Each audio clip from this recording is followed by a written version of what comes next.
I was in my office when it happened, reviewing quarterly reports like any other Tuesday afternoon. One moment I was highlighting revenue projections, the next, an overwhelming wave of dizziness hit me. The fluorescent lights seemed too bright, the room started spinning, and then, darkness. I woke up in the hospital 3 days later, surrounded by beeping machines and worried faces. My name is Emma Thompson, and at 26, I'd never had any serious health issues, yet here I was, hooked up to monitors, with my parents hovering anxiously by my bedside. What happened? I croaked, my throat dry from disuse. My mother grabbed my hand, her fingers trembling. You fainted at work, sweetheart. The doctors are running tests to figure out why. But there was something in her eyes, a flicker of fear that seemed disproportionate to a simple fainting spell. My father stood by the window, unusually quiet, his shoulders tense. Where's Daniel? I asked, noticing my twin brother's absence. We'd always been incredibly close, even for twins. He usually would have been the first one here. The room went silent. My mother's grip on my hand tightened, and my father turned away from the window, his face pale. There's something we need to tell you, my mother began, her voice shaking. Daniel was in a car accident. He's in the ICU. My heart monitor started beeping faster. What? When? Tuesday afternoon, my father said quietly. Around 2:30, the same time I collapsed. Before I could process this, Dr. Marshall walked in, her white coat pristine, her expression carefully neutral. Good to see you awake, Emma. You've given us quite a puzzle. She checked my vitals while explaining that my collapse coincided exactly with Daniel's accident. Your brother suffered a severe head trauma, she said, reviewing her charts, and at the precise moment of impact, you lost consciousness, despite being miles away. That's impossible, I whispered. Just a strange coincidence, my mother interjected quickly, too quickly. These things happen. Dr. Marshall gave her an odd look. Mrs. Thompson, given the unusual circumstances, we'd like to run some additional tests, including a DNA analysis. My father stepped forward abruptly. Is that really necessary? Emma just fainted, probably stress or low blood sugar. With all due respect, Mr. Thompson, simultaneous trauma responses in twins are rare but documented. We need to understand the genetic factors at play. I noticed my parents exchange a worried glance. Something wasn't right. How's Daniel? I asked, trying to sit up. Can I see him? He's stable, Dr. Marshall replied, but still unconscious. The next 24 hours are crucial. After the doctor left, my parents made excuses about getting coffee, leaving me alone with my thoughts. I couldn't shake the feeling that they were hiding something. The way they'd reacted to the mention of DNA testing, their insistence that this was just a coincidence. I grabbed my phone from the bedside table and texted my best friend Sophie, who worked as a nurse in the same hospital. Need a favor. Can you check Daniel's room number? Her response came quickly. ICU room 412, but visiting hours are over. I waited until nightfall, until the nurse's rounds became more sporadic. Then, ignoring the protest of my aching muscles, I disconnected my monitors and slipped out of bed. The hospital corridors were dim and quiet as I made my way to the ICU, leaning against the wall for support. Through the glass window of room 412, I saw my brother. Daniel lay motionless, his head bandaged, surrounded by machines. My chest tightened at the sight. We'd always joked about having a twin connection, but this was different. This was terrifying. You shouldn't be here, a voice said behind me. Dr. Marshall stood there, looking unsurprised to find me out of bed. He's my twin, I said. I needed to see him. She nodded, then hesitated. Emma, the preliminary results of your blood work came back. There are inconsistencies we need to discuss. What kind of inconsistencies? The kind that make me question everything your parents have told us about your relationship with Daniel. My heart started racing. What do you mean? Your genetic markers. She paused, choosing her words carefully. They don't match what we'd expect to see in twins. In fact, they don't match what we'd expect to see in siblings at all. The corridor seemed to spin again, but this time it wasn't from weakness. 26 years of memories flashed through my mind, matching birthday parties, identical outfits, the constant remarks about how alike we looked. That's not possible, I whispered. We're twins. We have the same birthday, the same face, the same parents. Dr. Marshall asked gently. Emma, I think it's time you had a serious conversation with your mother and father. I stared through the glass at Daniel, at the brother who might not be my brother at all, and felt my world begin to crumble. The next morning, my parents arrived early, carrying coffee and forced smiles. They found me sitting up in bed, Dr. Marshall's words echoing in my mind. The blood test results lay in my lap, pages of medical jargon that all led to one impossible conclusion. "Want to tell me the truth?" I asked, my voice surprisingly steady. "About Daniel and me?" My mother dropped her coffee. The dark liquid spread across the hospital floor, but she didn't seem to notice. My father's face went ash gray. "Emma, sweetie, what are you talking about?" My mother's attempt at confusion wasn't convincing. I held up the test results. "Dr. Marshall ran my blood work. Want to explain why your twins don't share any genetic markers?" The silence that followed was deafening. My father sank into the visitor's chair, suddenly looking decades older. My mother pressed her hands against her mouth, tears welling in her eyes. "We wanted to tell you," she finally whispered, "so many times, but what?" I demanded. "But you thought it was better to lie to us our entire lives, to make us believe we were twins when we're not even related. You don't understand," my father cut in. "It was complicated, then uncomplicated," I said, my hands shaking as I gripped the test results. "Tell me everything now." My mother perched on the edge of my bed, wringing her hands.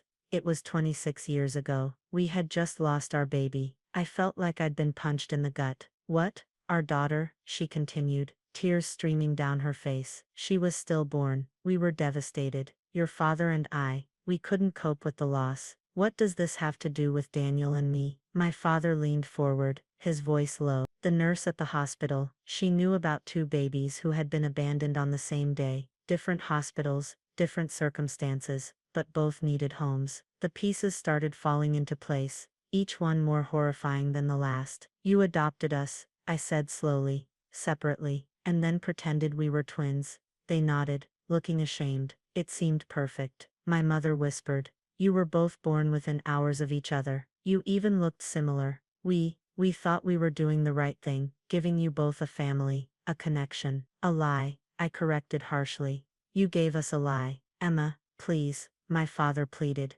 "We loved you both so much. We just wanted you to have a special bond, to always have each other." "Did anyone else know? The doctors? Our school?" They shook their heads. "We moved to a new city before adopting you both, created new birth certificates. No one knew." I thought about all the times Daniel and I had marveled at our twin connection, how we could sometimes sense what the other was thinking, finish each other's sentences. Had it all been in our heads? A self-fulfilling prophecy based on what we'd been told to believe. "And now?" I asked. "How do you explain what happened with the accident? Why did I collapse when he was hurt?" My mother reached for my hand, but I pulled away. "We don't know," she admitted. "Maybe it was just—" "Don't you dare say coincidence," I snapped. "I'm done with your convenient explanations." A nurse appeared in the doorway. "Emma, Daniel's awake. He's asking for you." My parents jumped up, but I held up my hand. "No, I need to see him alone. You've done enough damage." Making my way to Daniel's room, I tried to prepare myself. How do you tell someone that your entire relationship is based on a lie? That the connection we thought was biological was actually an elaborate deception? He looked pale against the hospital sheets,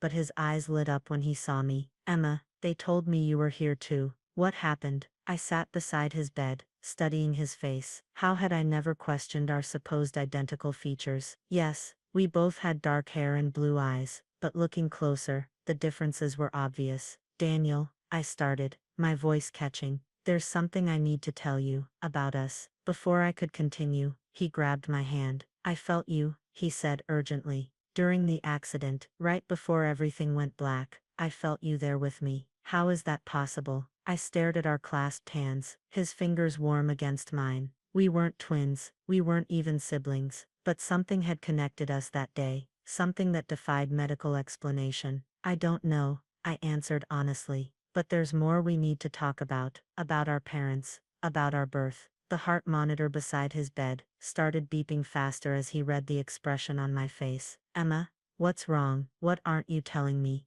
Taking a deep breath, I squeezed his hand tighter, preparing to shatter everything we thought we knew about ourselves. Blood or not, he deserved the truth. Daniel listened in stunned silence, as I explained everything. The blood tests, our parents' confession, the elaborate lie that had shaped our entire lives. His face went through a range of emotions: disbelief, anger, confusion, and finally, a deep sadness that mirrored my own. So we're not, he started, then stopped, struggling to find the words. We're not even related. No, I said softly. We were both adopted, from different families, different hospitals. They made up the twin story to give us a connection. He let out a bitter laugh. A connection. They manipulated our entire lives, made us believe something that wasn't real. All those times we thought we could sense each other's feelings. Maybe we could, I interrupted.